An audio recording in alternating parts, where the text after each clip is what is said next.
Good afternoon. Strangely hear myself. Let's mute that. There we go. Nobody wants to hear that. I really do need to work on the lip sync thing. I have a list of tasks that need to be done. It is a growing list, but every couple of weeks maybe something will get ticked off.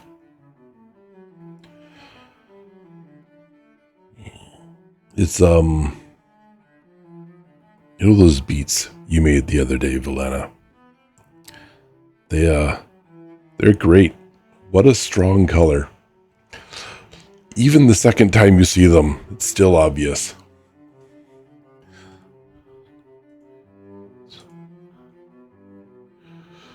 I have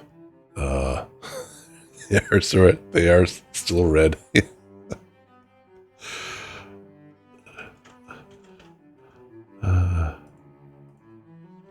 Okay, great. I'm hearing myself from somewhere else now too. Where else is broadcasting?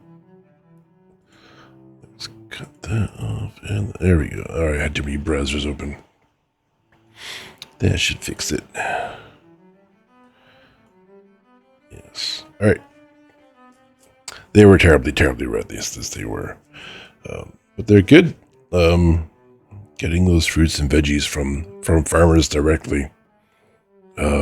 Sure fills up the fridge, though. That's a good first world problem to have, I think.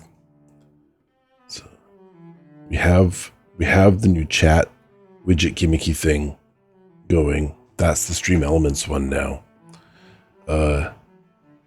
It should be good. I did a bit of testing on it prior. So hopefully things don't get clipped off.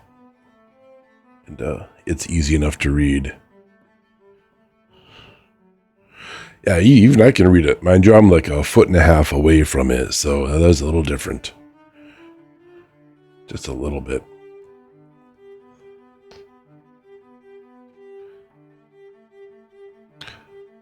For anyone who watches this later, I'm going to start today, I guess, a segment that I intended to do from the very beginning. I played a couple game streams at first, as I wanted to figure out how my voice was going to react to talking for an hour or two.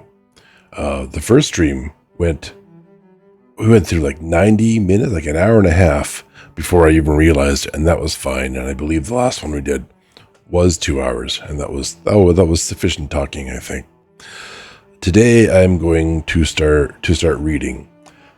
I just want to be clear, I do not intend for this to somehow end up as an audiobook. I'm not going to be doing a strict reading in that sense. I will be reading through the novel, and there may be occasional moments where I decide to respond to a question or make a comment or share a thought, but in large part, this should be largely just reading. So I call these streams read and react, but there's like very small part reacting. It's not like a reaction to a video where, you hear 4 words from the video and then 2 minutes of commentary from the comedian commenting on said video, or the political commentarianist.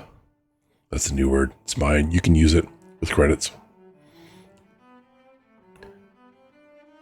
I have here George Orwell's 1984. I've been wanting to read this novel largely since my wife Alana introduced me to the title. I guess beginning of the year. Maybe sooner, maybe early. I'm not sure exactly when, but it's a commentary on certain types of politics that I think have more impact and more relevance in today's world, and it's really interesting because it was meant to be a reflection of sort of a previous world, a sort of what happens with essentially uncontrolled authoritarianism, and so on and so forth. I don't want this stream or this series of readings to become political Didn't get it in surprise. Well, I was in Australia for that part of my high school. So we had other books that I didn't read. I didn't do very good in high school, but I think a lot of what I've learned since coming back to Canada and marrying my lovely wife is just how different the selected sort of curriculums were. It's not that Australia didn't have books to read. Obviously, they had books to read, but there were different things were important.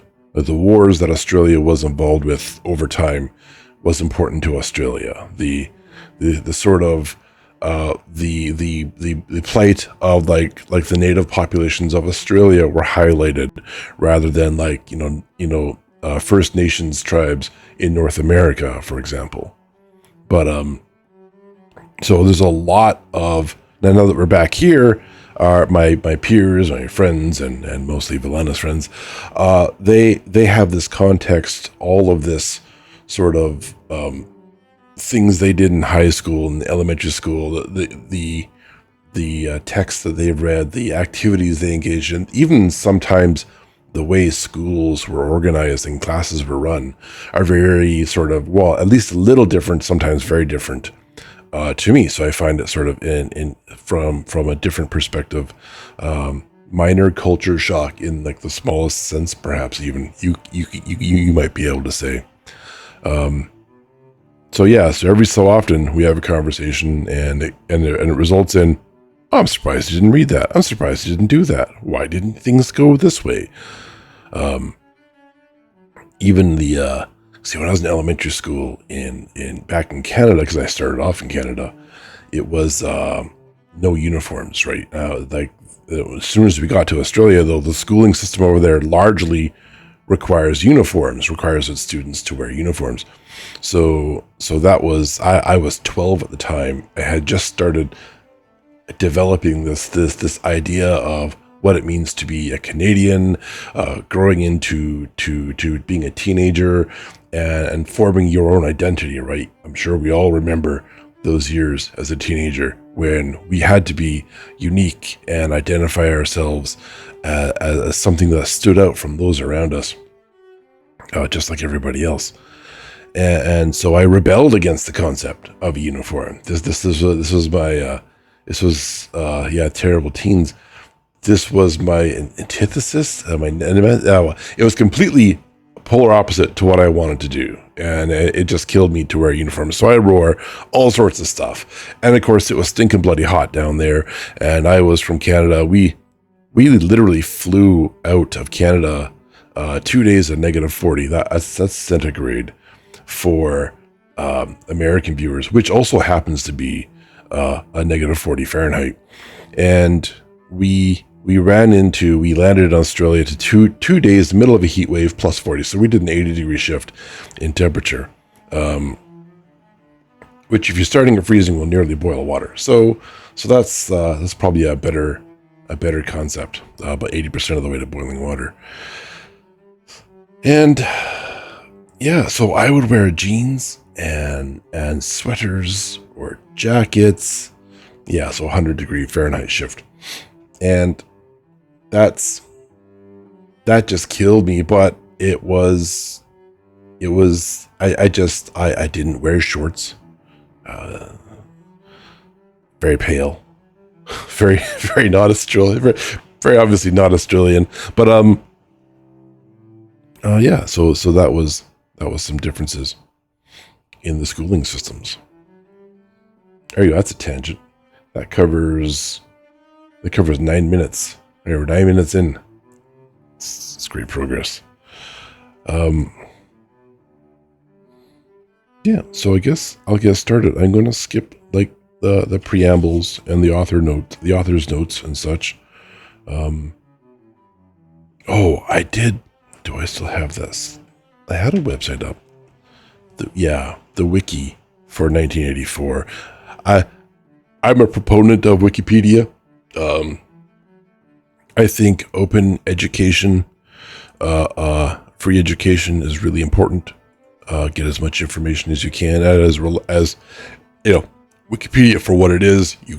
You can't cite it in your high school report, but you can start looking at references and getting stuff from there. So I think it's a great resource. I just wanted to go over the first paragraph before I started the book. It starts off 1984, also published as 1984, The Digits, is a dystopian novel by the English writer George Orwell. It was published on the 8th of June 1949 by Secker and Warbug as Orwell's ninth and final completed book. Thematically, it centers on the consequences of totalitarianism, mass surveillance, and repressive regimentation of people and behaviors within society. Orwell, a democratic socialist and an anti-Stalinist, modeled an authoritarian socialist Britain on the Soviet Union in the era of Stalinism and the practices of censorship, propaganda in Nazi Germany. More broadly, the novel examines the role of truth and facts within societies and the ways in which they can be manipulated. I think a lot of that applies to today's world. And this is why I think this novel is relevant once again. Ironically, it was a novel about the future. A time like 40 years ago now, 84. Yeah, about that. Do I have my numbers right? Or is it basically? Yeah, about 40 years ago. All right, let me begin. It was a bright, cold day in April.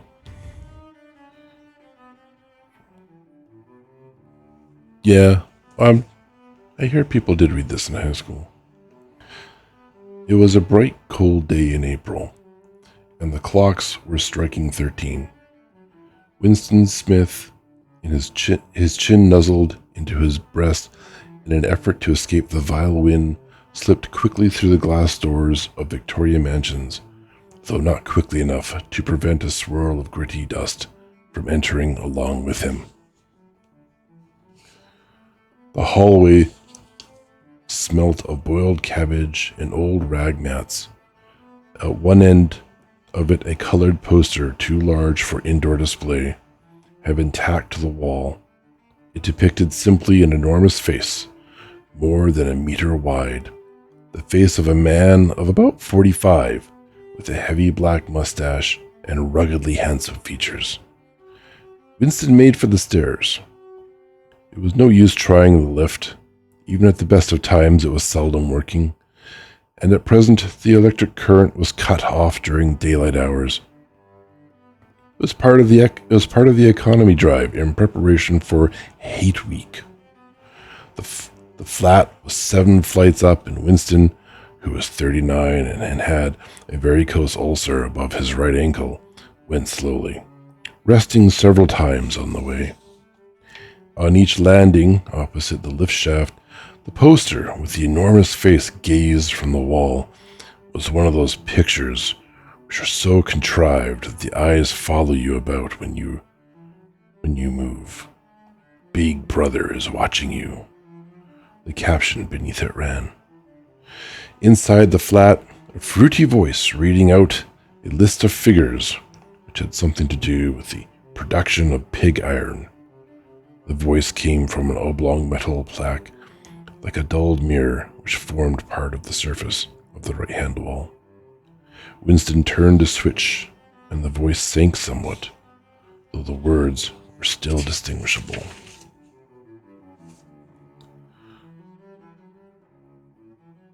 The instrument, the telescreen it was called, could be dimmed, but there was no way of shutting it off completely.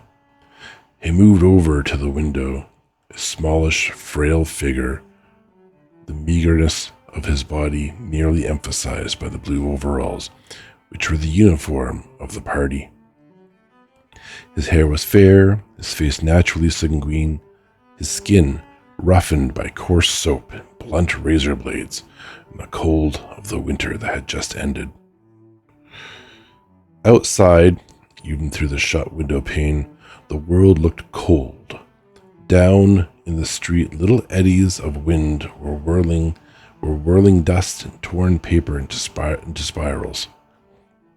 And though the sun was shining and the sky had a harsh blue, there seemed to be no color in anything, except the posters that were plastered everywhere. The black mustachioed face gazed down from every commanding corner. There was one on the house front immediately opposite. Big Brother is watching you. The caption said, while the dark eyes looked deep into Winston's own. Down at street level, another poster, torn at one corner, flapped fitfully in the wind, alternately covering and uncovering the single word, Ingsoc. In the far distance, a helicopter skimmed down between the roofs, hovered for an instant like a blue bottle, and darted away again with curving flight. It was the police patrol, snooping into people's windows. Creepy. The patrols did not matter, however. Only the thought police mattered. Behind Winston's back, the voice from the telescreen was still babbling away about pig iron and the overfulfillment of the 9th three-year plan. The telescreen received and transmitted simultaneously. Any sound that Winston made above the level of a very low whisper would be picked up by it. Moreover, so long as he remained within the field of vision which the metal plaque commanded, he could be seen as well as heard. There was, of course, no way of knowing whether you were being watched at any given moment. How often or on what system the thought police plugged in on any individual wire was guesswork.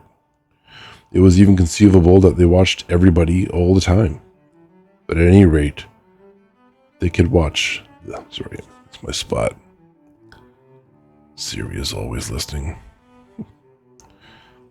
It was even conceivable that they watched everybody all the time, but at any rate, they could plug into your wire wherever they wanted to. You had to did live, from habit that became instinct. The assumption that every sound you make was overheard, and, except in darkness, every movement scrutinized. Winston kept his back turned to the telescreens. It was safer, though, as well he knew, even a back can be revealing. A kilometer away, the Ministry of Truth, his place of work, towered vast and white above the grimy landscape.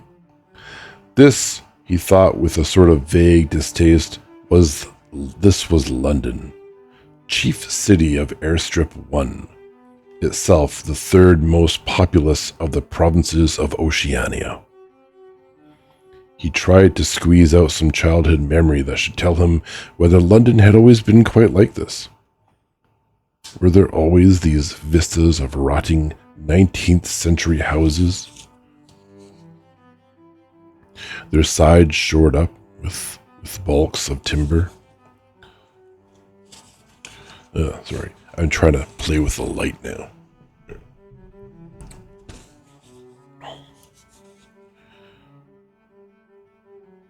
Windows patched, yes, their windows patched with cardboard and their roofs with corrugated iron.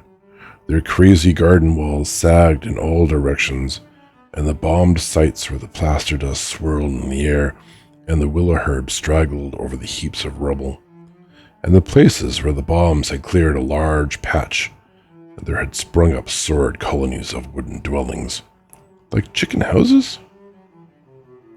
But it was no use. He could not remember. Nothing remained of his childhood except a series of bright-lit tableau occurring against no background and mostly unintelligible. The Ministry of Truth, Minitru, in Newspeak, was startlingly different from any other object in sight. It was an enormous pyramidal structure of glittering white concrete, soaring up terrace after terrace. 300 meters into the air From where Winston stood, it was just possible to read, picked out on its white face in elegant lettering, the 3 slogans of the party. War is peace, freedom is slavery, ignorance is strength.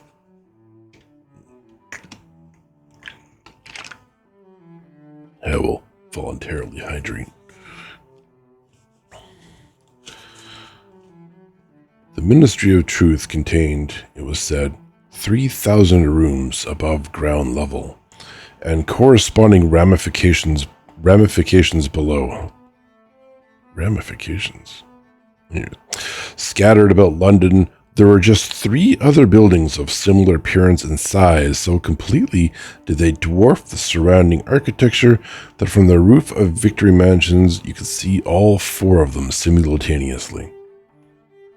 They were the homes of the 4 ministries between which the entire apparatus of government was divided.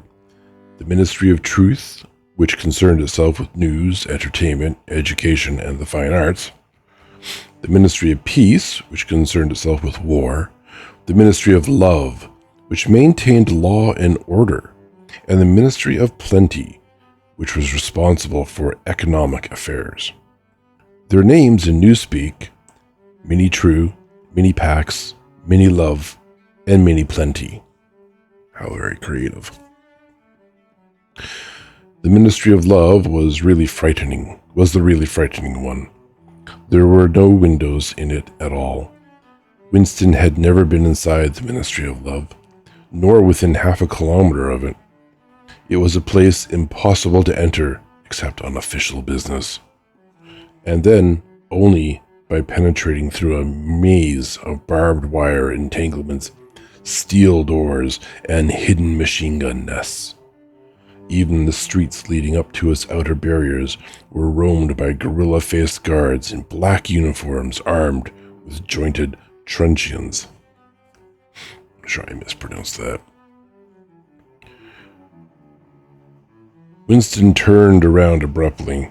He had set his features into the expression of quiet optimism, which it was always advisable to wear when facing the telescreen.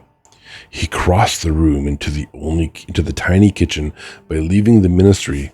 At his time of day, he had sacrificed his lunch in the canteen, and he was aware that there was no food in the kitchen except a hunk of dark-colored bread, which had got to be saved for tomorrow's breakfast.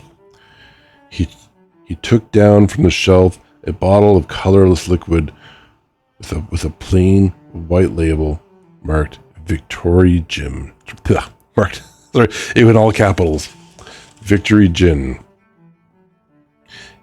It gave off a sickly, oily smell, as of Chinese rice spirit. Winston poured out nearly a teacupful, nerved himself for a shock, and gulped it down like a dose of medicine. Instantly his face turned scarlet and the water ran out of his eyes. The stuff was like nitric acid, and moreover, in swallowing it, one had the sensation of being hit on the back of the head with a rubber club. The next moment, however, the burning in his belly died down and the world began to look more cheerful. He took a cigarette from a crumpled pack marked Victory Cigarettes and incautiously held it upright, whereupon the tobacco fell out onto the floor. With the next, he was more successful. He went back to the living room and sat down at a small table that stood to the left of the telescreen. From the table drawer, he took out a penholder, a bottle of ink, and a thick quarto-sized blank book with a red back and a marbled cover. For some reason, the telescreen in the living room was in an unusual position.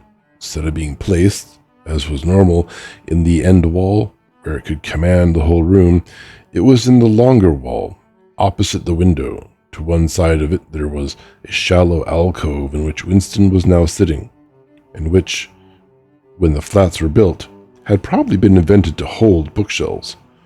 By sitting in the alcove and keeping well back, Winston was able to remain outside the range of the telescreen. So far as sight went. That was one sentence. He could be heard, of course, but so long as he stayed in his present position, he could not be seen. It was partly the unusual geography of the room, that had suggested to him the thing that he was now about to do. But it had also been suggested by the book that he had just taken out of the drawer. It was a peculiarly beautiful book. Its smooth, creamy paper, a little yellowed by age, much like this book, was of a kind that had not been manufactured for at least 40 years past. He could guess, however, that the book was much older than that. He had seen it lying in the window of a frowsy little junk shop in a slummy quarter of the town, just what quarter he did not now remember, and had been stricken immediately by an overwhelming desire to possess it. Party members were supposed not to go into ordinary shops, dealing on the free market, it was called.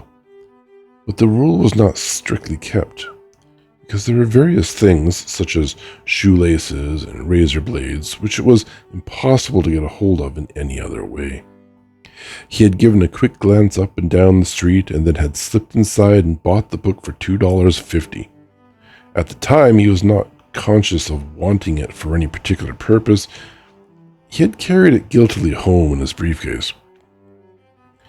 Even with nothing written in it, it was a compromising possession. The thing that he was about to do was to open a diary. This was not illegal. Nothing was illegal since there were no longer any laws. But if detected, it was reasonably certain that it would be punished by death, or at least 25 years in a forced labor camp. Winston fitted a nib into the pen holder and sucked it to get the grease off. The pen was an archaic instrument, seldom used even for signatures, and he had procured one furtively with some difficulty, simply because of a feeling that the beautiful creamy paper deserved to be written on with a real nib, instead of being scratched with an ink pencil. Actually, he was not used to writing by hand. Apart from very short notes, it was unusual to dictate everything into the speakwrite, which was, of course, impossible for his present purpose. Yeah, it was usual, not unusual, sorry. He dipped the pen into the ink and then faltered for just a second. A tremor had gone through his bowels to mark the paper was the decisive act. In small, clumsy letters he wrote, April 4th, 1984. He sat back. A sense of complete helplessness had descended upon him. To begin with, he did not know with any certainty that this was 1984. It must be round about that date, since he was fairly sure that his age was 39, and he believed that he had been born in 1944 or 1945. But it was never possible nowadays to pin down any date within a year or two. For whom, it suddenly occurred to him to wonder, was he writing this diary? For the future? For the unborn? His mind hovered for a moment around the doubtful date on the page, and then fetched up with a bump against the newspeak word, doublethink. For the first time, the magnitude of what he had undertaken came home to him. How could you communicate with the future? It was of its nature impossible. Either the future would resemble the present, in which case it would not listen to him, or it would be different from it, and his predicament would be meaningless. For some time, he sat gazing stupidly at the paper. The telescreen had changed over to strident military music. It was curious that he seemed not merely to have lost the power of expressing himself, but even to have forgotten what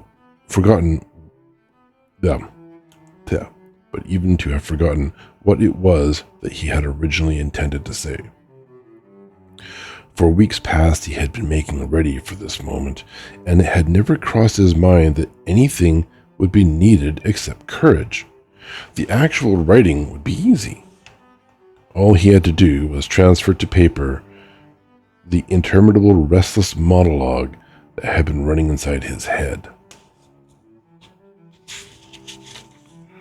Literally for years.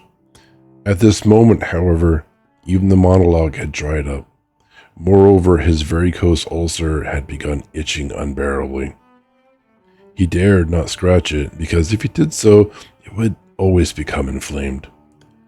The seconds were ticking by.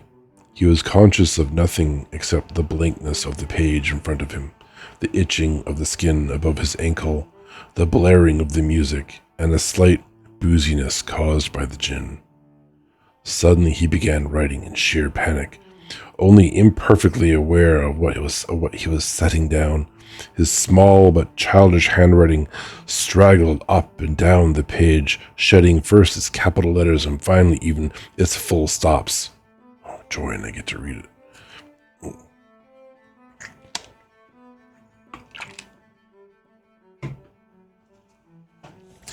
I think in the future I'm going to use not the book. I find the words a little difficult to read. Getting old eyes.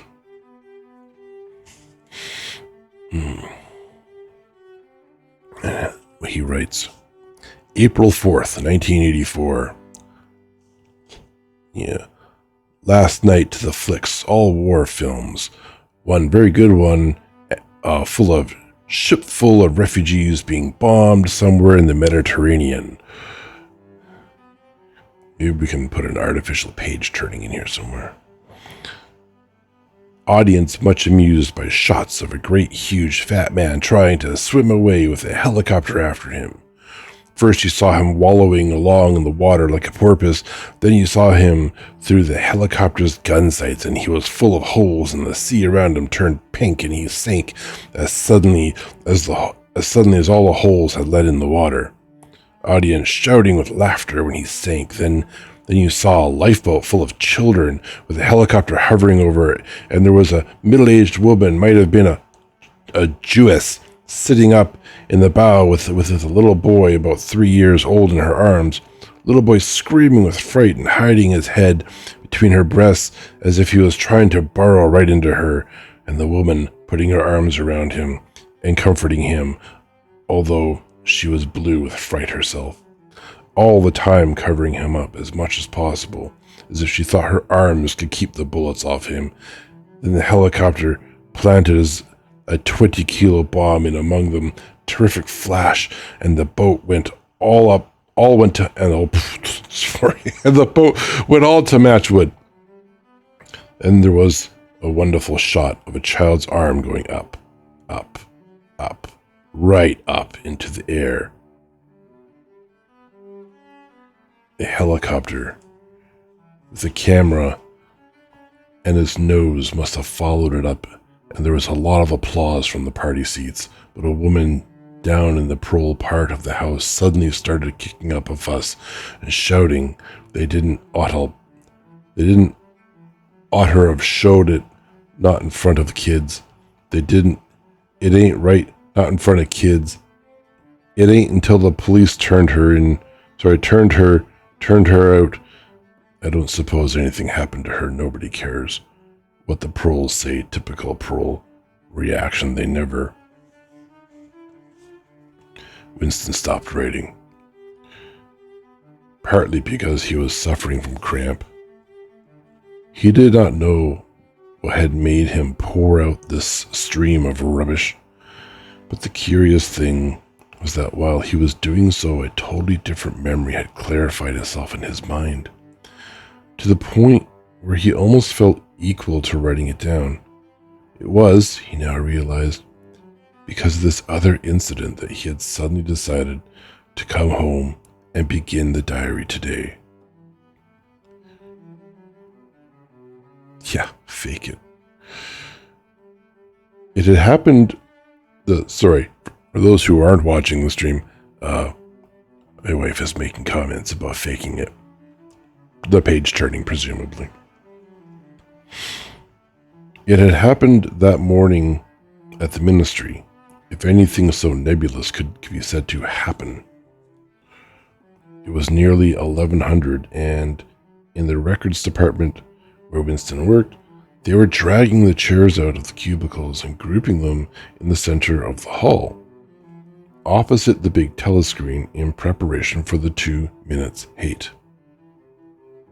Winston was just taking his place.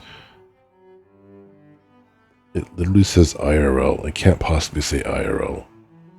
Oh, it's in. Another reason not to use printed text. Oh dear.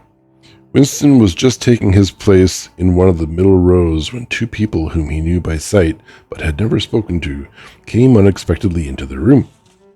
One of them was a girl whom he often passed in the corridors. He did not know her name, but he knew that she worked in the fiction department, presumably since he had sometimes seen her with oily hands and carrying a spanner. She had some mechanical job on one of the novel writing machines. She was a bold-looking girl of about 27, thick dark hair, a freckled face, and swift athletic movements. A narrow scarlet sash, emblem of the Junior Anti-Sex League, was wound several times around the waist of her overalls, just tightly enough to bring out the shapeliness of her hips. Winston had disliked her from the very first moment of seeing her. He knew the reason. It was because of the atmosphere of hockey fields and cold baths and community hikes and general clean-mindedness which she managed to carry about with her. That's very specific. Hello, kitty cat. I have a visitor. One of our kittens, maybe, has decided to poke her head around. She probably wants to crawl under the monitor. No, baby, not today. No. Not this time. Do this. My water bottle in your way. There.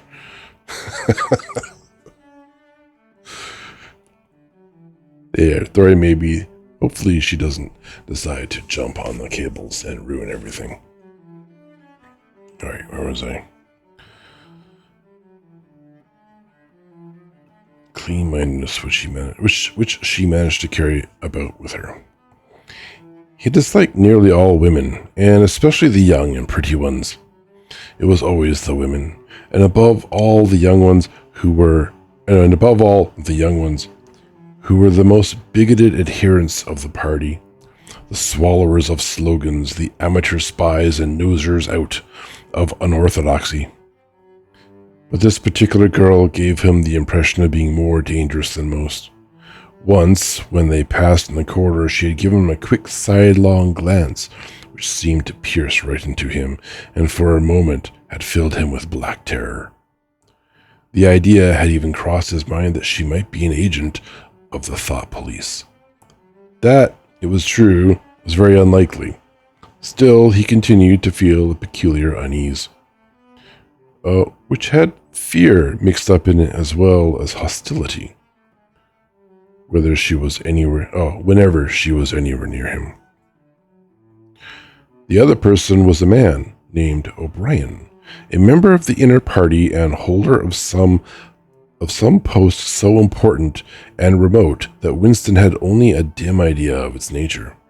A momentary hush passed over the group of people round the chairs as they saw the black overalls of an inner party member approaching. O'Brien was a large, burly man with a thick neck and a coarse, humorous, brutal face. In spite of his formidable appearance, he had a certain charm of manner. He had a trick of resettling his spectacles on his nose, which was curiously disarming, in some indefinable way, curiously civilized. It was a gesture which, if anyone had still thought in such terms, might have recalled an 18th century nobleman offering his snuff-box. Winston had seen O'Brien perhaps a dozen times, in almost as many years. He felt deeply drawn to him, and not solely because he was intrigued by the contrast between O'Brien's urban manner and his prize fighter's physique. Much more, it was because of a secretly held belief, or perhaps not even a belief, merely a hope, that O'Brien's political orthodoxy was not perfect. Something in his face suggested it irresistibly. And again, perhaps it was not even unorthodoxy that was written in his face, but simply intelligence. But at any rate, he had the appearance of being a person that you could talk to, if somehow you could cheat the telescreen and get him alone. Winston had never made the smallest effort to verify this guess.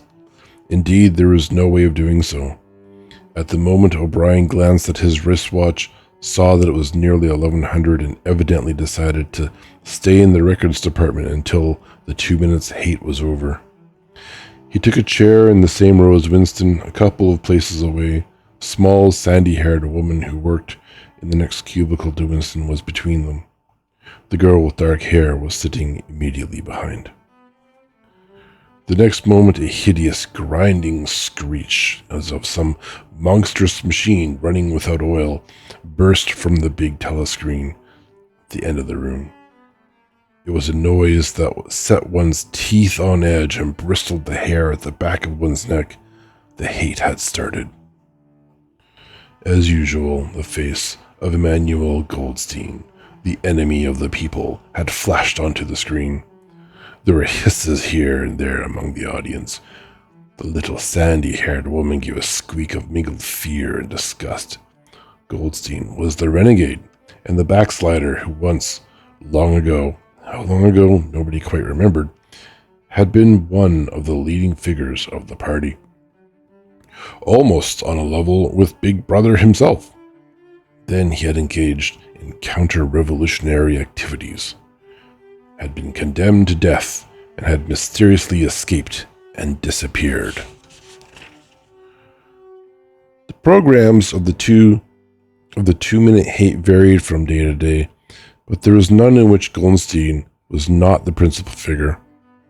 He was the primary traitor, the earliest defiler of the party's purity. All subsequent crimes against the party, all treacheries, acts of sabotage, heresies, deviations, sprang directly out of his teaching. Somewhere or other, he was still alive and hatching his conspiracies. Perhaps somewhere beyond the sea, under the protection of his foreign paymasters. Perhaps even, so it was occasionally rumored, in some hiding place in Oceania itself. Winston's diaphragm was constricted. He could never see the face of Goldstein without a painful mixture of emotions. It was a lean, Jewish face with a great fuzzy aureole of white hair and a small goatee beard. A clever face, and yet somehow inherently despicable, with a kind of senile silliness, the long, thin nose near the end of which maybe has nothing to do with the story. She made her way under the monitor, over to where the switch is. That would have ended the stream quickly. Oh, let's see, where was I?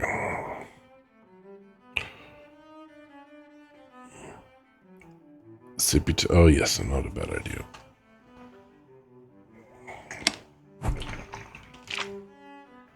Hey, hydration accomplished. Goldstein was delivering his usual venomous attack upon the doctrines of the party. An attack so exaggerated and perverse that a child should have been able to see through it, and yet just plausible enough to fill one with an alarmed feeling that other people, less level-headed than oneself, might be taken in by it. He was abusing Big Brother. He was denouncing the dictatorship of the party. He was demanding an immediate conclusion of peace with Eurasia. He was advocating freedom of speech, freedom of the press, freedom of assembly, freedom of thought. He was crying hysterically that the revolution had been betrayed, and all this in rapid polysyllabic speech, which was a sort of parody of the habitual style of the orators of the party, and even contained newspeak words, more newspeak words, indeed, than any party member would normally use in real life. And all the while, lest one should be in any doubt as to the reality which Goldstein's specious claptrap covered behind his head on the telescreen, there marched an endless column of the Eurasian army, row after row of solid-looking men with expressionless Asiatic faces, who swam up to the surface of the screen and vanished, to be replaced by others exactly similar. The dull, rhythmic tramp of the soldiers' boots formed the background to Goldstein's bleating voice.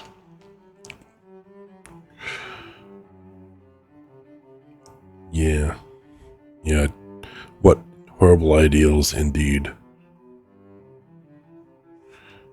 Only values we've found nations on. Before the hate had proceeded for 30 seconds, uncontrollable exclamations of rage were breaking out from half the people in the room. The self-satisfied sheep-like face on the screen and the terrifying power of the Eurasian army behind it were too much to be borne. Besides, the sight or even the thought of Goldstein produced fear and anger automatically. He was an object of hatred more constant than either Eurasia or East Asia. Since when Oceania was at war with one of these powers, it was generally at peace with the other. But what was strange was that although Goldstein was hated and despised by everybody, although every day, and 1,000 times a day, on platforms, on the telescreen, in newspapers, in books, his theories were refuted, smashed, ridiculed, held up to the general gaze for the pitiful rubbish that they were. In spite of all this, his influence never seemed to grow less.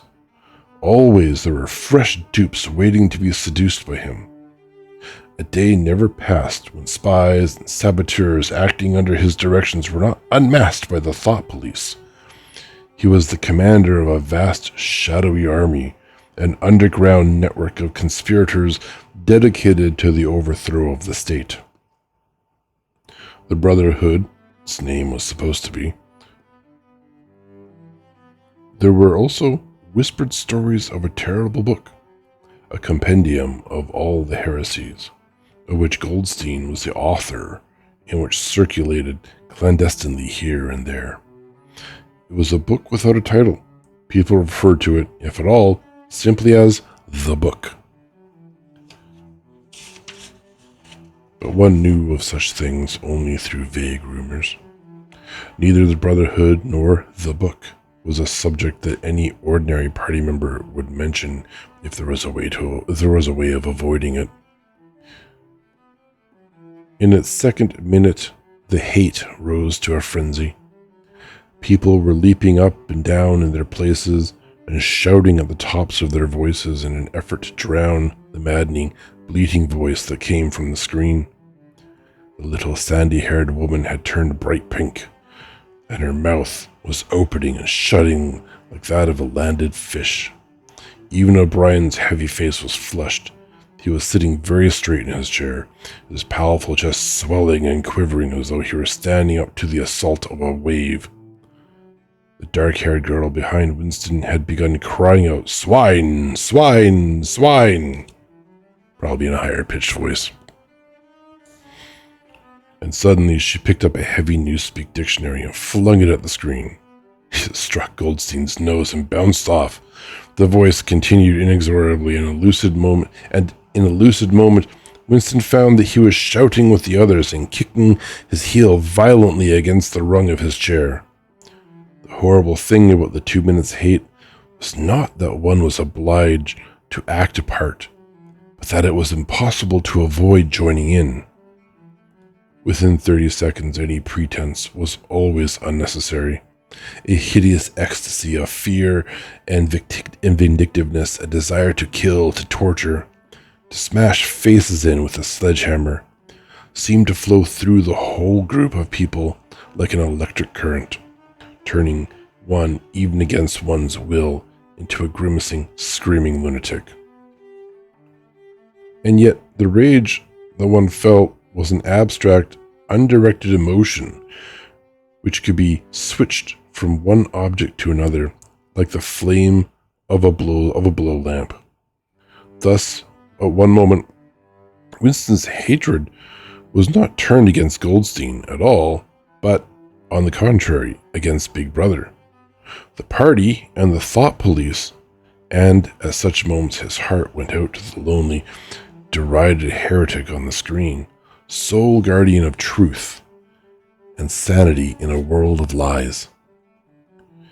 And yet the very next instant he was at one with the people about him, and all that was said of Goldstein seemed to him to be true.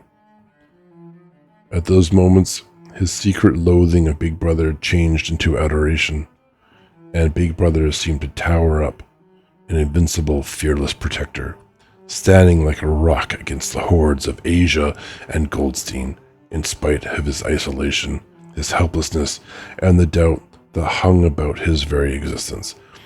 Seemed like some sinister enchanter capable, by the mere power of his voice, of wrecking the structure of civilization. It was even possible at moments to switch one's hatred this way or that by a voluntary act. Suddenly, by the sort of violent effort with which one wrenches one's head away from the pillow in a nightmare, Winston succeeded in transferring his hatred from the face on the screen to the dark-haired girl behind him. Vivid, beautiful hallucinations flashed through his mind. He would flog her to death with a rubber truncheon. He would tie her naked to a stake and shoot her full of arrows like Saint Sebastian. He would ravish her and cut her throat at the moment of climax. Better than before, moreover, he had realized why it was that he hated her. He hated her because she was young and pretty and sexless. Because he wanted to go to bed with her and would never do so. Because round her sweet, supple waist, which seemed to ask you to encircle it with your arm, there was only the odious scarlet sash, aggressive symbol of chastity. That was explicit. The hate rose to its climax. The voice of Goldstein had become an actual sheep's bleat, and for an instant the face changed to that of a sheep. Then the sheep face melted into the figure of a Eurasian soldier, who seemed to be advancing, huge and terrible, his submachine gun roaring and seeming to spring out to the surface of the screen so that some of the people in the front row actually flinched backwards in their seats. But in the same moment, drawing a deep sigh of relief from everybody, the hostile figure melted into the face of Big Brother, black-haired, black-mustachioed, full of power and mysterious calm, and so vast that it almost filled up the screen. Nobody heard what Big Brother was saying. It was merely a few words of encouragement, the sort of words that are uttered in the din of battle, not distinguishable individually, but restoring confidence by the fact of being spoken. The face of Big Brother faded away again, and instead, the three slogans of the party stood out in bold capitals. War is peace, freedom is slavery, ignorance is strength. But the face of Big Brother seemed to persist for several seconds on the screen, as though the impact that it had made on everyone's eyeballs was too vivid to wear off immediately.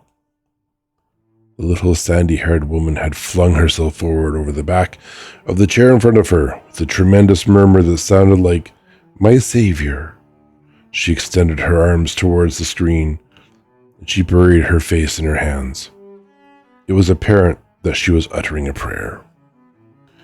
At this moment, the entire group of people broke into a deep, slow, rhythmical chant of B, B, B, B, B, B, over and over again, very slowly, with a long pause between the first B and the second. So maybe I did that wrong.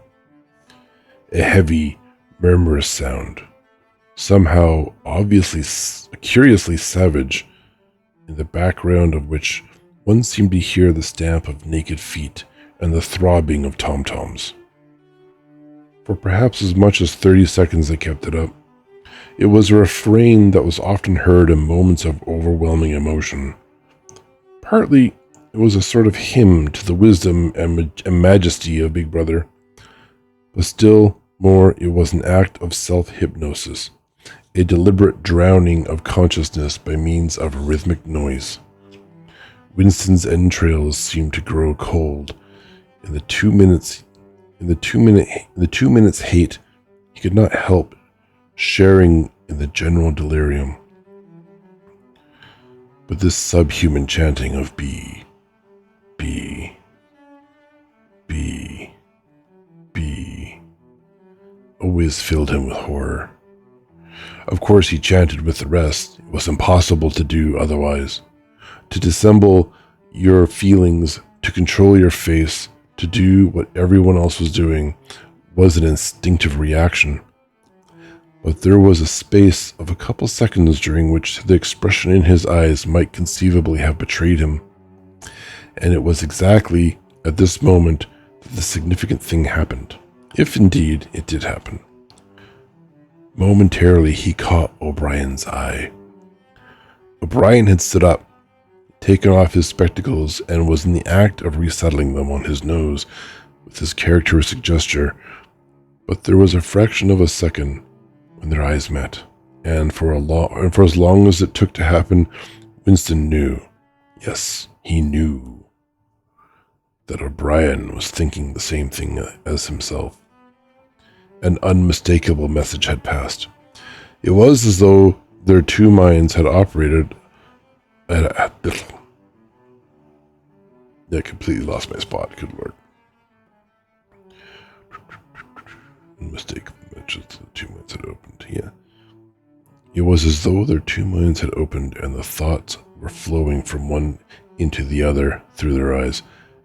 I am with you, O'Brien seemed to be saying to him. I know precisely what you are feeling. I know all about your contempt, your hatred, your disgust. But don't worry, I am on your side. And then the flash of intelligence was gone, and O'Brien's face was as inscrutable as everybody else's. That was all. And he was already uncertain whether it had happened. Such incidences never had any sequel. All they did was to keep alive in him the belief or hope that others besides himself were the enemies of the party. Perhaps the rumors of vast underground conspiracies were true after all. Perhaps the Brotherhood really existed. It was impossible, in spite of the endless arrests and confessions and executions, to be sure that the Brotherhood was not simply a myth. Some days he believed in it, some days not. There was no evidence, only fleeting glimpses that might mean anything or nothing, snatches of overheard conversation, faint scribbles on lavatory walls. Once even, when two strangers met, a small movement of the hands which had looked as though it might be a signal of recognition. It was all guesswork. Very likely he had imagined everything. He had gone back to his cubicle without looking at O'Brien again. The idea of following up their momentary contact hardly crossed his mind. Can you tell when I have to go to a new line and refocus my eyes? It so screws up my cadence.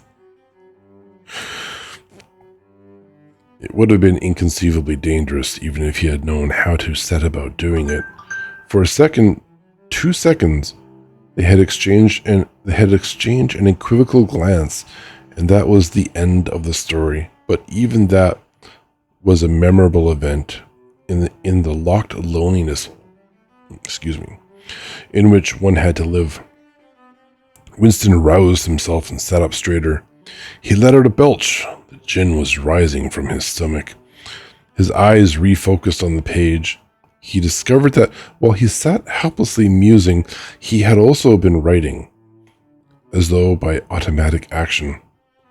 And it was no longer the same cramped, awkward handwriting as before. His pen had slid voluptuously over the smooth paper, printing in large, neat capitals, "Down with Big Brother." It repeats 4 times. Over and over again, filling half a page. He could not help feeling a twinge of panic. It was absurd, since the writing of those particular words was not more dangerous than the initial act of opening the diary, but for a moment he was tempted to tear out the spoiled pages and abandon the enterprise altogether. He did not do so, however, because he knew that it was useless. Whether he wrote "Down with Big Brother," or whether he refrained from writing it, it made no difference. Whether he went on with the diary or whether he did not go on with it made no difference. The thought police would get him just the same. He had committed would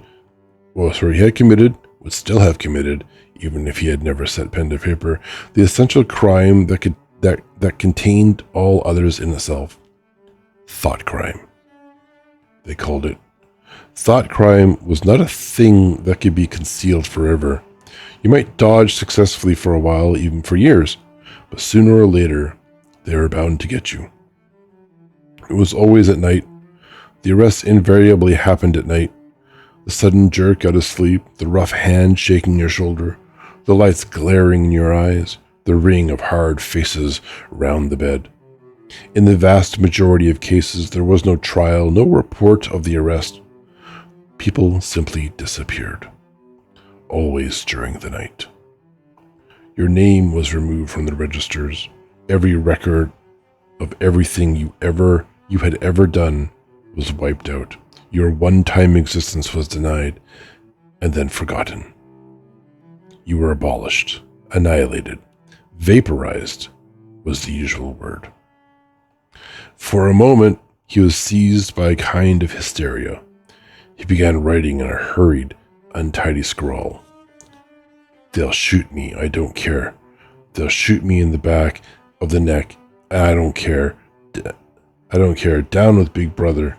They always shoot you in the back of the neck. I don't care. Down with Big Brother." He sat back in his chair, slightly ashamed of himself, and laid down the pen. The next moment he started violently. There was a knocking at the door.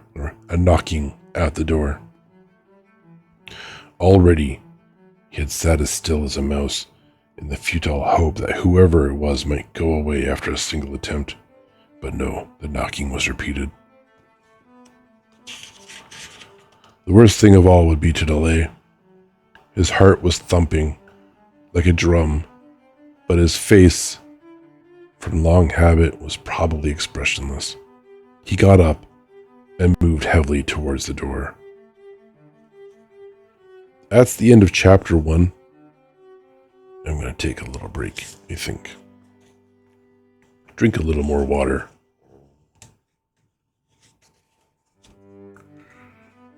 Maybe even look for the book on Kindle. If I can open this damn magnetic bookmark. I wish I had magnetic bookmarks when I was younger. That would have been very helpful. The number of times I lost my place reading fantasy fiction is, many.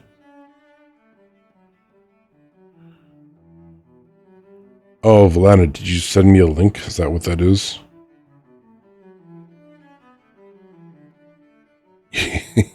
Good. Maybe buy books with bigger text.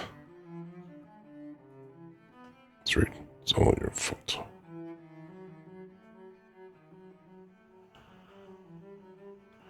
How many times do I have to tell this browser to download the silly book? Okay. I might look for on Kindle, where I'm reading all my Warhammer books. Yeah. Kindle might be good. Let's try that. What am I at? 230. I'm page 236 in Mechanicum. Those are good books. Can I do like so? 1984. That's 74. That's the wrong year. That's still a typo. Good lord. Yeah, George Orwell. So the worst part of this is there's like so many versions. I just want one book.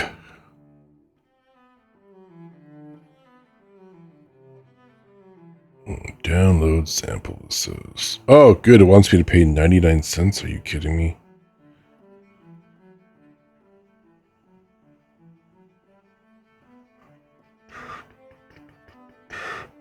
The French edition. That's something. Yeah, I might figure out the Kindle thing afterwards. I'll try the PDF for now. Let's get back over here.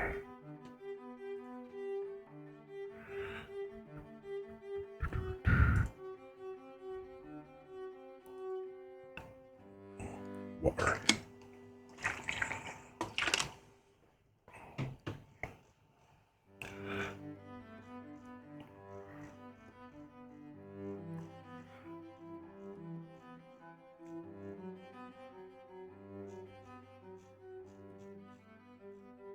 Is there bookmarks? That would be great if there's no, of course there are no bookmarks here.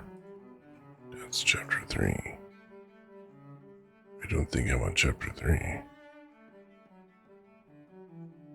Yeah, oh, chapter 2 is apparently a short one. Okay. Let's take this, but then to a new window. And then bounce it over here to virtual desktop I care for. Yeah, it might be free, but organizations and whatnot. It looks like I only saw 2 or 3 of the dozens of available options, and they all seem to want to charge 99 cents, which is fine, I guess. That's think of it as a sort of a processing fee, if you will. But I will look after the stream or later on to see if there is a sort of properly free version, if you will. Call it the original. Yes.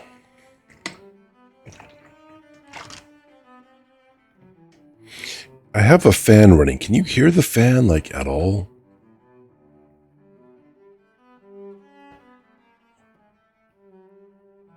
So, a lot of people complain about their fans, but this is a really nice fan. It has kind of disperses the air, and it goes. We have like tall standing stick fans, if you will. They're very vertical. Yeah. If you have the AC going up there, there's no way you're going to hear this fan down here. But yeah, it helps as my desk is up against the corner in the basement, and there's not a lot of airflow back here. So this fan helps just push the air through and sort of keeps the temperature controlled. Okay, next to... I'll have my model just have a brief minor seizure as I sip water. Don't mind. Yes. All right. Next, try chapter 2 from the PDF with the incredibly white background. Is there like a dark mode for this? There's like nothing's ever good enough, right? That's... Oh, you don't have Vivaldi. I probably just don't have... Yeah. Okay, no, it's a white background, so it's going to be glaring in my face no matter what. Awesome. Good. I would hate to have comfortable reading. That would be too comfortable, I guess. Okay, chapter 2. As he put his hand to the doorknob, Winston saw that he had left the diary open on the table. "Down with Big Brother" was written all over it. and letters almost big enough to be legible from across the room. It was an inconceivably stupid thing to have done, but he realized even in his panic he had not wanted to smudge the creamy paper by shutting the book while the ink was wet. He drew in his breath and opened the door. Instantly, a warm wave of relief flowed through him. A colorless, crushed-looking woman with wispy hair and a lined face was standing outside. "Oh, comrade," she began in a dreary, whiny sort of voice. "Oh, comrade. I thought I heard you come in. Do you think you could come across and have a look at our kitchen sink? It's got blocked up," and it was Mrs. Parsons, the wife of a neighbor on the same floor. Mrs. was a word somewhat discountenanced, by the party. You were supposed to call everyone comrade, but with some women, one used it instinctively. She was a woman of about 30, but looking much older. One had the impression that there was dust in the creases of her face. Winston followed her down the passage. These amateur repair jobs were an almost daily irritation. Victory mansions were old flats built in the 1930s or thereabouts and were falling to pieces. The plaster flaked constantly from ceilings and walls. The pipes burst in every hard frost. The roof leaked whenever there was snow, and the heating system was usually running at half steam when it was not closed down altogether from motives of economy. Repairs, except what you could do for yourself, had to be sanctioned by remote committees which were liable to hold up even the mending of a window pane for 2 years. "Of course, it's only because Tom isn't home," said Mrs. Parsons vaguely. The Parsons flat was bigger than Winston's and dingy in a different way.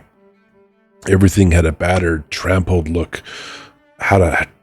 on look, as though the place had just been visited by some large, violent animal.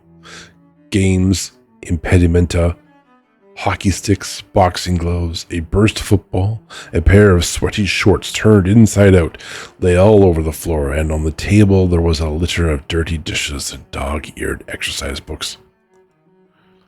On the walls were scarlet banners of the Youth League and the Spies, and a full-size poster of Big Brother. There was the usual boiled cabbage smell common to the whole building, but it was shot through with a sharper reek of sweat. Which one knew this at the first sniff,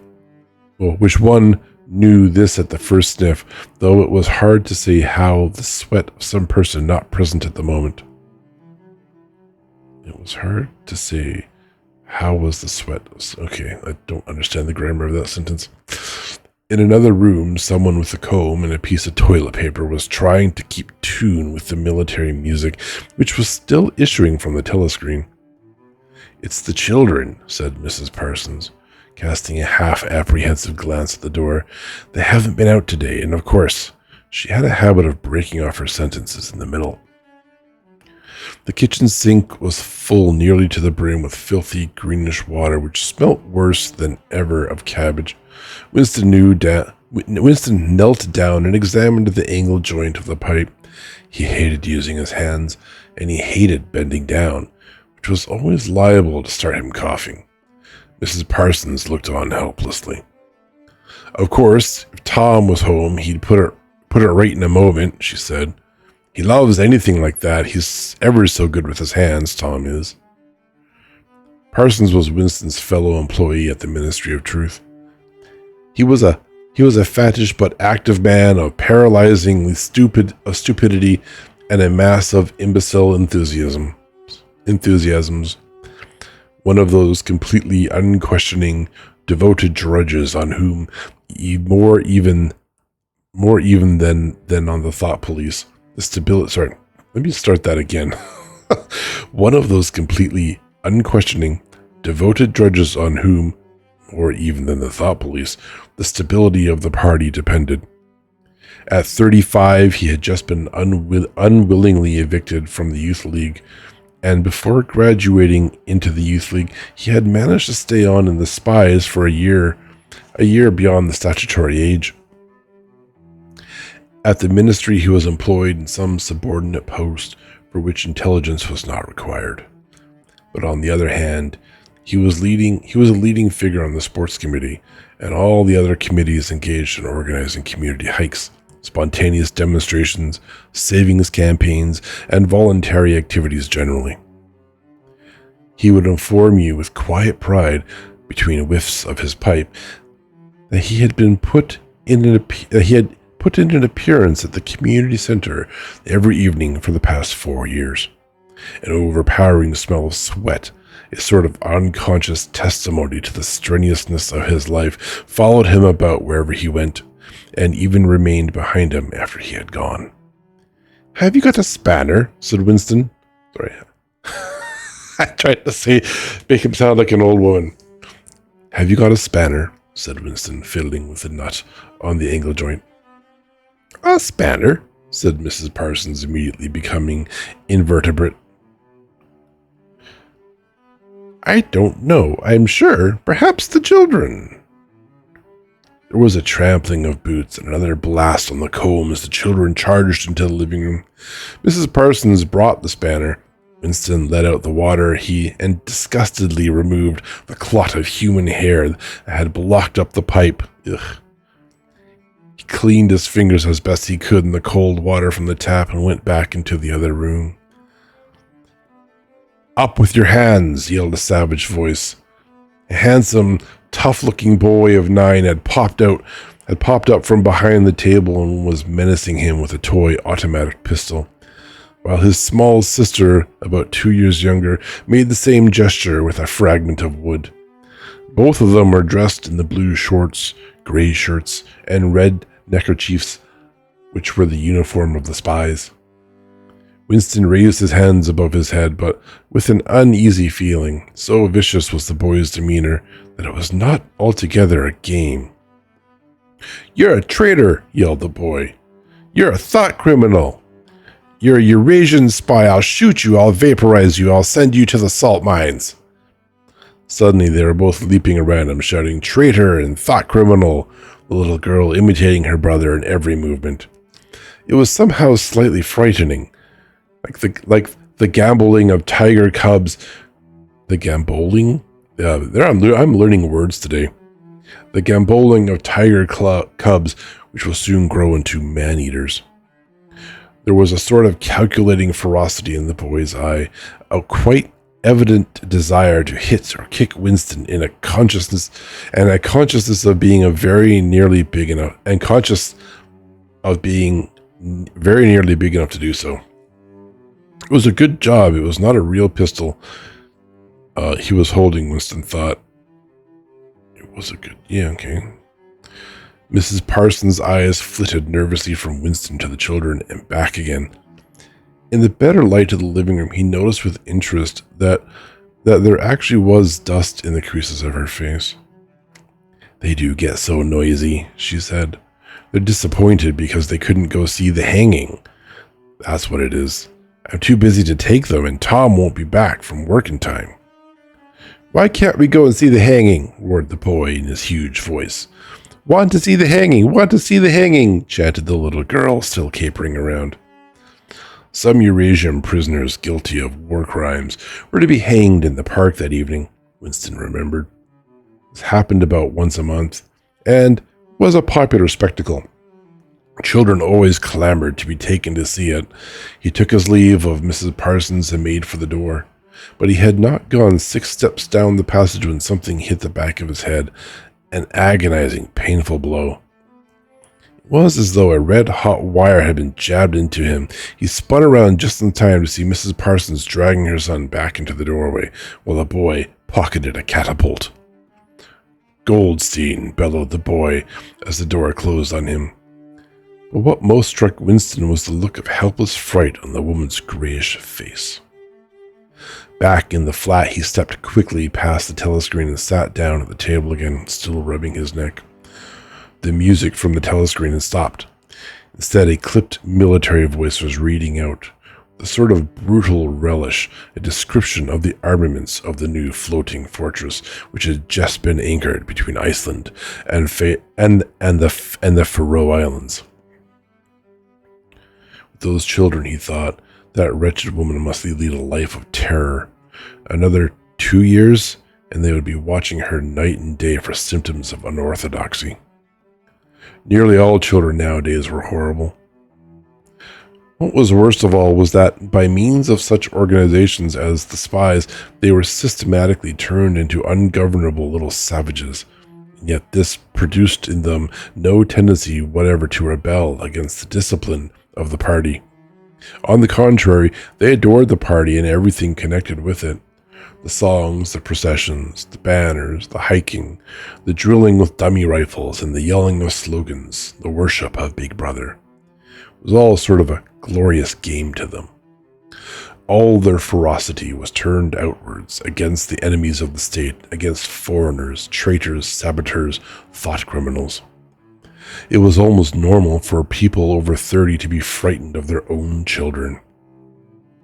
And with good reason, for hardly a week passed in which the Times did not carry a paragraph describing how some eavesdropping little sneak, child hero was the phrase generally used, had overheard some compromising remark and denounced its parents to the thought police.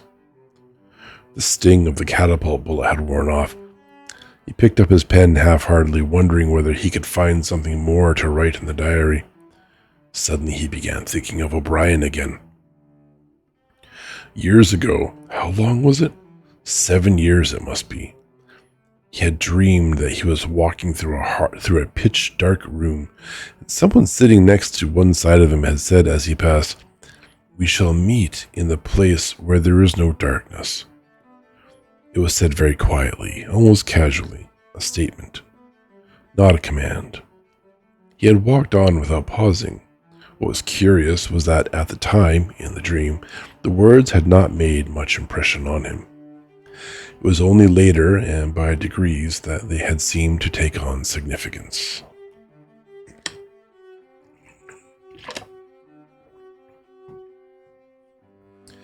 He could not now remember whether it was before or after having the dream that he had seen O'Brien for the first time. Nor could he remember when he had first identified the voice as O'Brien's. But at any rate, the identification existed. It was O'Brien who had spoken to him out of the dark. Winston had never been able to feel sure. Even after this morning's flash of the eyes, it was still impossible to be sure whether O'Brien was a friend or an enemy. Nor did it seem to matter greatly. There was a link of understanding between them, more importantly than affection or partisanship. "We shall meet in the place where there is no darkness," he had said. Winston did not know what it meant, only that in some way or another it would come true. The voice from the telescreen paused. A trumpet call, clear and beautiful, floated into the stagnant air. The voice continued raspingly. "Attention. Your attention, please. A news flash has this moment arrived from the Malabar front. Our forces in South India have won a glorious victory. I am authorized to say that the action we are now reporting may well bring the war within measurable distance of its end. Here is the news flash." Bad news coming, thought Winston. And sure enough, following on a gory description of the annihilation of a Eurasian army, with stupendous figures of killed and prisoners, came the announcement that, as from next week, the chocolate ration would be reduced from 30 grams to 20. Winston belched again. The gin was wearing off, leaving a deflated feeling. The telescreen, perhaps to celebrate the victory, perhaps to drown the memory of the lost chocolate, crashed into Oceania, 'tis for thee. You were supposed to stand to attention. However, in his present position, he was invisible. Oceania, 'tis for thee gave way to lighter music. Winston walked over to the window, keeping his back to the telescreen. The day was still cold and clear. Somewhere far away, a rocket bomb exploded with a dull, reverberating roar. About 20 or 30 of them a week were falling on London at present.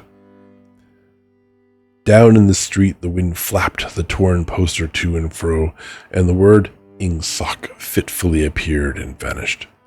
Ingsoc. The sacred principles of Ingsoc. Newspeak, doublethink, the mutability of the past. He felt as though he were wandering in the forests of the sea bottom, lost in a monstrous world where he himself was the monster. He was alone. The past was dead. The future was unimaginable. What certainty had he that a single human creature now living was on his side? And what way of knowing that the dominion of the party would not endure forever? Like an answer, the three slogans on the white face of the Ministry of Truth came back to him. War is peace. Freedom is slavery. Ignorance is strength. He took a 25-cent piece out of his pocket. There, too, in tiny, clear lettering, the same slogans were inscribed. And on the other face of the coin, the head of Big Brother. Even from the coin, the eyes pursued you. On coins, on stamps, on the covers of books, on banners, on posters, and on the wrappings of a cigarette packet. Everywhere. Always the eye is watching you and the voice enveloping you. Asleep or awake, working or eating, indoors or out of doors, in the bath or in bed, no escape. Nothing was your own except the few cubic centimeters inside your skull. Not even that, really. The sun had shifted round, and the myriad windows of the Ministry of Truth, with the light no longer shining on them, looked grim as the loopholes of a fortress. His heart quailed before the enormous pyramidal shape. It was too strong. It could not be stormed. 1,000 rocket bombs would not batter it down. He wondered again for whom he was writing the diary. For the future, for the past, for an age that might be imaginary. And in front of him there lay not death but annihilation. The diary would be reduced to ashes and himself to vapor. Only the thought police would read what he had written, before they wiped it out of existence and out of memory. How could you make appeal to the future when not a trace of you, not even an anonymous word scribbled on a piece of paper, could physically survive? The telescreen struck 14. He must leave in 10 minutes. He had to be back at work by 14:30. Curiously, the chiming of the hours seemed to have put new heart into him. He was a lonely ghost uttering a truth that nobody would ever hear, but so long as he uttered it, in some obscure way the continuity was not broken. It was not by making yourself heard, but by staying sane that you carried on the human heritage. He went back to the table, dipped his pen, and wrote, "To the future or to the past, to a time when thought is free, when men are different from one another and do not live alone, to a time when truth exists and what is done cannot be undone. From the age of uniformity, from the age of solitude, from the age of Big Brother, from the age of doublethink, greetings." He was already dead, he reflected.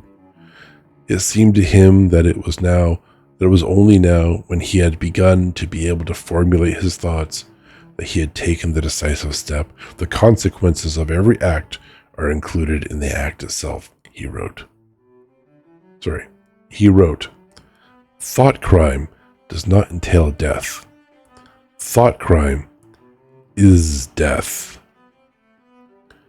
Now he had recognized himself as a dead man. It became important to stay alive as long as possible.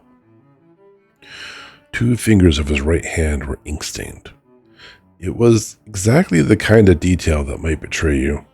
Some nosing zealot in the ministry, a woman probably, someone like the little sandy-haired woman or the dark-haired girl from the fiction department, might start wondering why he had been writing during the lunch interval, why he had used an old-fashioned pen, what he had been writing, and then drop a hint in the appropriate quarter. He went to the bathroom and carefully scrubbed the ink away with the gritty, dark brown soap which rasped your skin like sandpaper, and was therefore well adept for this purpose. He put the diary away in the drawer. It was quite useless to think of hiding it, but he could at least make sure whether or not its existence had been discovered. A hair laid across the page ends was too obvious. With the tip of his finger, he picked up an identifiable grain of whitish dust and deposited it on the corner of the cover, where it was bound to be shaken off if the book was moved. That's the end of chapter 2. It's been an hour and a half. I think I'm going to call it here. My voice is starting to get a little sore, so I think giving it a moment is good. We've read 2 chapters. I wonder if I'm a slow reader or not, but that's fine by me. Yeah, it's good for the first time. Also, we need to go shopping too. We need to go get the kitty cat some food. Oh, I think maybe it's... Where's that? Do you have Gwen upstairs by any chance, Valena? Yeah, I'm trying to be conscious of how fast I'm going. I don't want to go too fast or too slow for that matter. Yeah. I'd say it's Gwen. Gwen normally sits over there on the little cat tree.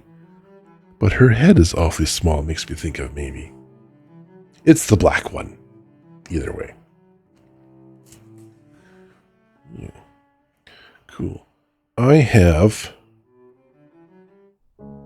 an ending scene. It's a little more music that I like to play. So I'm going to run this. I have not acquired the skills of raiding, nor do I think anyone would benefit from my raid this particular time. Reshelf your books. Yes. Yes, do return your reading materials before you depart the library. Alright. Well, for those listening, thank you. I will post this. I will render this and send it on to YouTube. And I will continue reading this book in future streams. Thank you very much.